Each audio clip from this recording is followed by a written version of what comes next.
Sa sampal, may teknika. Usually, Tito Boy, lagi lang namin dinadaya. Yeah. So, kumbaga parang expert na rin kami paano madaya yung sampal. Pero may mga iba talaga kaming co-actor na talagang gusto. Ay, may mga directors talagang gusto. Sana totohanin nyo na lang. Basta na kung sobrang intense na talaga. Alam mo yung technique ni Pinky, na hindi ko makakalimutan yung technique ni Pinky Amador, na sinasabayan niya ng tunog. Ha! Yes. May ganon. Para may force warning. as in, ah! Kasi, may mga artista din na nagre-request na, Lian, totohanan mo ako. Yes.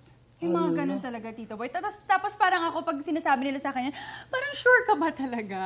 Pero gusto talaga nila ganun eh. And I think, gagawin ko yun, mas lalo na kung makaka-help talaga sa kanila sa eksena. At saka sa pag-arte, at saka para maniwala kaming nanonood na totoo. Pero halimbawa, pagdaya, sasabayan, ano ang ano yun? Yes, parang sasapawan mo, Tito Boy, as in ganyan. Ganon. Yes, Wala kang tunog, basta ano lang, may line ka. Parang may ano, kunwari, Aska!